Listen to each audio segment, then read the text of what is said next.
नमस्कार मंडळी, तुमचं खूप मनापासून स्वागत आहे माझ्या एका नवीन ब्लॉगमध्ये। तर आमची तयारी चालली आहे बाहेर जायची, म्हणजे आज रविवार आहे आणि सुट्टी असल्यामुळे आम्ही तस्मेला घेऊन थोडं बाहेर चाललोय। म्हणजे आठवडाभर तसंही आम्ही जास्त कुठे बाहेर जात नाही दोघं, तस्मे आणि मी।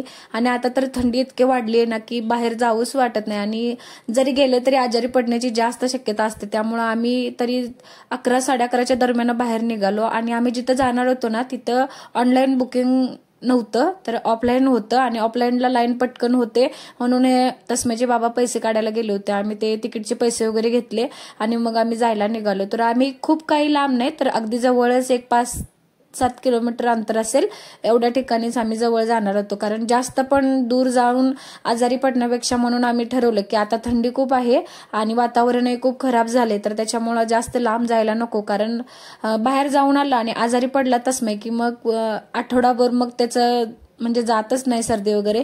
तर आम्ही कुठं आलोय तुम्हाला दिसला असेल, तर कात्रज जवळ आम्ही आलोय आणि कात्रजच्या उद्यानातच आम्हाला जायचं होतं। म्हणजे तिथं प्राणी पक्षी वगैरे खूप आहेत आणि आत झाडे इतकी आहे ना की अजिबात ऊन वगैरे लागत नाही। म्हणजे तुम्ही उन्हाच्या वेळेत जरी गेलात तरी तिथं अजिबात ऊन लागत नाही। मुलांना खेळण्यासाठी किंवा फिरण्यासाठी खूप असा जागा आहे तिथं आणि काही असं म्हणजे लहान मुलं भरपूर असतात तिथं, त्यामुळे मुलं अगदी तर भरपूर मुलांना बघू वगैरे शकतात। असं म्हणजे एकमेकांसोबत ओळख वगैरे होते, असे भरपूर म्हणजे तिथं सोर्सेस आहेत खेळण्यासाठी। तर चला आम्ही आलोय आता राजीव गांधी प्राणी संग्रहालयामध्ये। बघा इथं तुम्हाला मी दाखवते। तर इकडं दिसते ना, तर लाईन होती तिथं तिकीटची, तर आम्ही तिथं तिकीट काढलं आणि मी थांबले होते बाहेरच। तस्मेचे बाबा तिकीट काढून आले आणि आम्ही आत एंट्री केली। बघा ही अशी एंट्री आहे आणि इथून खूप छान म्हणजे आत ना अगदी शांत वातावरण आहे। म्हणजे झाडी भरपूर असल्यामुळे अजिबात ऊन वगैरे जाणवत नाही आणि हा मेन म्हणजे स्टार्टचा पॉइंट आहे हा झू। तर इथं खूप मस्त म्हणजे ते प्राणी वगैरे रेखाटले आहेत, त्या झू लिहिले ना त्याच्यावरती खूप छान वाटतं तिथं। आणि इथून 2 रस्ते आहेत, म्हणजे एक उजव्या साईडला आणि हा एक डाव्या साईडला गेलाय।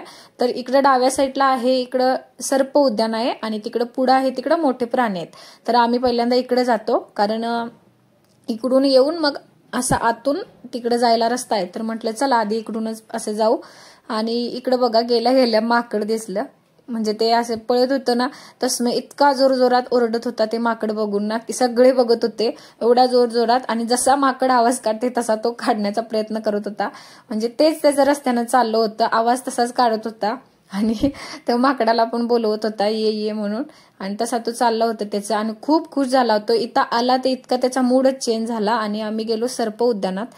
तर तुम्हाला बघा दाखवते मी, अगदी मोठे मोठे साप आहेत तिथं। किती साप एका ठिकाणी वेटळ घालून बसले तुम्ही बघू शकता। भरपूर असे ते साप होते आणि वेडा घालून बसले होते एकामेकात। आणि तस्मै बघा कसं बघत होता, तर त्याला अजिबात सापांची वगैरे अजिबात भीती वाटत नाही। तो खूप आवडीने ते सगळं बघतो। मला भीती वाटते पण त्याला अजिबात भीती वाटत नाही। मी थोडं लांबूनच बघते, ते जास्त काही बघत नाही, मला भीती वाटते म्हणून। पण बघा आणि हा कसा साप झोपलाय हे दाखवत होता आम्हाला, मम्मा असा साप झोपलाय म्हणून। आणि इकडे आल्यावर बघा तो म्हटला की माझा फोटो काढ मम्मा, फोटो काढ।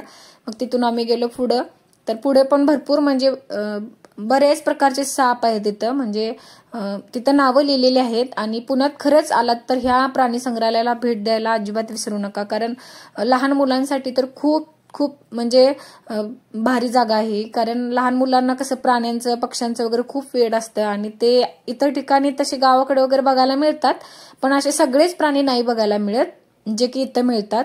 बघा आणि हा ॲनाकोंडा होता, तर किती मोठा होता हा साप, मला तरी फोटो काढायलाच भीती वाटत होती। आणि तस्मै अगदी म्हणजे आवडीने ते बघत होता। लहान मुलांचं हेच असतं की त्यांना कोणत्याही गोष्टीची भीती नसते। किती मोठे मोठे साप होते तरी पण तो अगदी उभं राहून जवळून ते साप बघत होता। मी जास्त करून म्हणजे ह्या ठिकाणी येतच नव्हते, आम्ही अगदी बरेच 2-3 वेळा इकडे आलोय, पण मी अजिबात इकडे येत नव्हते। आणि हे कासव बघा, चांदणी कासव होते हे, म्हणजे आपले पाण्यातले कासव असतात त्याच्यापेक्षा थोडे वेगळे कासव होते। म्हणजे हे जमिनीवर राहतात तशा पद्धतीचे होते। आणि मी थोडा आत इथून हात घातला आणि मग जरा शूटिंग घेतलं, कारण ते बाहेरनं काही दिसत नव्हतं म्हणून मी व्यवस्थित शूट केलं। बघा ते चांदणीच्या आकाराचे, त्यांच्या अंगावर तशी ठप्पे आहेत तशा प्रकारचे ते कासव होते। मग तिथून आम्ही पुढे गेलो आणि इथं अजून साप होते आणि इथं हे घोरपड दिसते तुम्हाला, ती वरती घोरपड होती म्हणजे मला बराच वेळ ते दिसलीच नाही कुठं आहे ते. मी शूट घेत होते आणि नंतर मला समजलं की ती वरती आहे म्हणून. मग मी नंतर वरती कॅमेरा धरला तर ती वरती झोपली होती बघा. लाईटची किंवा त्यांना जे वातावरण पाहिजे त्या वातावरणाची तिथे सोय करून ठेवली आहे. असे म्हणजे साप वगैरे ते ठेवलेत की जेणेकरून म्हणजे त्याच वातावरणात ते जगू शकतील किंवा राहू शकतील, अशी काळजी पण इथे घेतली आहे बघा. अगदी व्यवस्थित, अगदी त्यांना जसं पाहिजे तसं वातावरण तयार केलेलं आहे इथं. तर बघू शकता इथं इकडून म्हणजे साप तो जातोय, तो किती लॉंग साप होता की अगदी भरपूर त्याची म्हणजे लांबी वगैरे होती. आणि इकडं पुढं आल्यावरती आम्हाला मगर दिसली, तर ती पण उन्हाला येऊन पडली होती. म्हणजे ऊन लागत होतं बरोबर आणि त्या म्हणजे तिच्या अंगावर ऊन लागत होतं, त्यामुळे ती तिथं उन्हाला येऊन झोपली होती. तसमे ते बराच वेळ बघत होता. तिथून आम्ही पुढे गेलो कासव बघायला. तस्मेला कासव खूप आवडतो, खूप म्हणजे खूप. आणि तिथं मग आम्ही कासव बघायला गेलो तर ते पाण्यातलं कासव आणि छोटे छोटे तिथं मासे पण होते. मासे इतके भारी होते ना, असे ऑरेंज कलरचे. ते व्हिडिओमध्ये दिसलं नाही पण तिथे छान मासे होते बारीक बारीक. आणि ते बघून आम्ही मग पुढे गेलो तर इथे बघा, इथं नाग टाईप किंवा अशा मोठे मोठे साप होते भरपूर, म्हणजे असे फणा वगैरे काढतेले. तर ते इतके मोठे साप होते ना इथं की बघू, म्हणजे तुम्हाला मी दाखवते दिसलं तर पुढे की लांबी त्याची भरपूर लांब लांब साप होते. मी म्हणजे काढणार नव्हते व्हिडिओ, पण तस्मेला त्यांनी घेतलं होतं आणि मला व्हिडिओ काढायलाच लागला. म्हणजे मी टीव्हीत वगैरे बघितलं असेल, सिनेमात वगैरे, तशाच पद्धतीचे साप इथे आहेत. म्हणजे ते बघूनच मला खूप जास्त भीती वाटते. तरी पण मी तस्मेसाठी म्हणजे ते तिथं आता गेले, कारण त्याला दाखवायचं होतं म्हणून. आणि बघा इथं पण छोटे मोठे पाण्यातले जे साप असतात ते इथं साप होते. म्हणजे बाहेर जे राहू शकत नाहीत पाण्याशिवाय, ते पाण्यातले हिरोळा वगैरे असतात ना, ते तशा टाईपचे साप होते. आणि पुढे आल्यावर इकडे एक अजून घोरपड होती. तर बघा तिचं कातड पूर्ण निघालं होतं, अशी ती घोरपड होती. तर तिथून आम्ही मग सर्प उद्यान बघून मग आम्ही पुढे गेलो, म्हणजे त्या उजव्या साईडला. तर इकडे मोठे प्राणी आहेत सगळे. तर इकडे खूप छान म्हणजे अस्वल वगैरे आहे. तर पहिला गेला इकडे अस्वलच होता. आणि हे साईड नाही ना, हे मोठं असं खंदक आहे. म्हणजे ते जाळी दिसते त्याच्या आत खंदक आहे खोल असं, आणि मग त्याच्यानंतर आत प्राणी आहेत. तर इकडे बघा चित्ता दिसतोय तुम्हाला, तर तो फेऱ्या मारत होता इकडून तिकडे अशा. म्हणजे ते तरी काय करणार की त्यांनाही तेवढाच जागा आहे तो, म्हणजे तेवढ्यातच ते फिरू शकतात, राहू शकतात.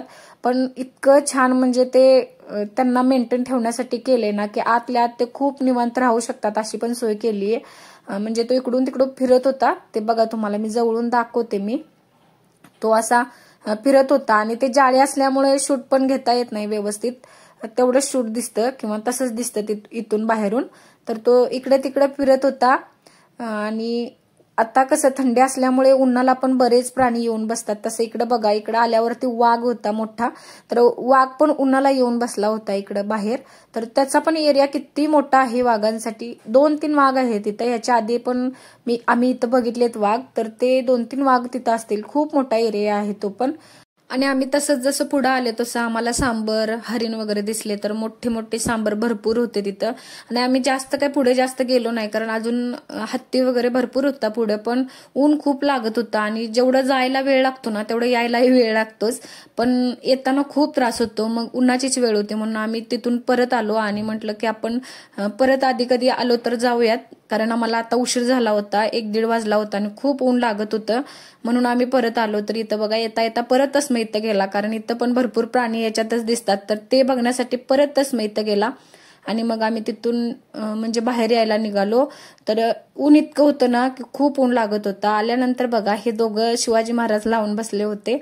यांचं आपलं निवांत चाललं होतं आल्यावरती. तसमय खूप कंटाळा होता आणि माझं इकडे चाललं होतं ब्लाऊज शिवायचं. आणि आम्ही बाहेर येताना ज्यूस पिला होता किंवा ज्यूसचा ठेला जो बघितला होता तोच तस्मयने इथं घरी तयार केला होता. आणि जसं तिथं करत होते तसंच तस्मयने इथं ज्यूसचा ठेला मांडून आम्हाला ज्यूस बनवून देत होता, कोणता पाहिजे किंवा किती रुपयाला असं सांगून तो हे करत होता. तर जेवण झाल्यावर आमचं ह्या दुकानातच 1 तास गेला.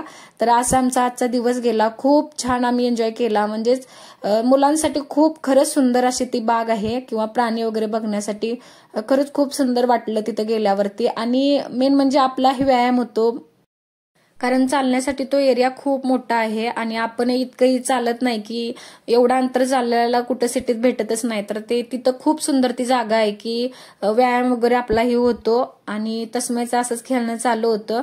तो आज फ्रेश झाला होता, कारण त्याचंही चालणं भरपूर झालं होतं आणि तरीही तो आज फ्रेश होता आणि असंच त्याचं दुकान चालू होतं. चला तर भेटूयात पुढच्या ब्लॉगमध्ये. आणि व्हिडिओ आवडला असेल तर व्हिडिओला लाईक करा, शेअर करा व्हिडिओ आवडला असेल तर, आणि भेटत पुढच्या एका नवीन ब्लॉगमध्ये. तर सगळ्यांना बाय बाय.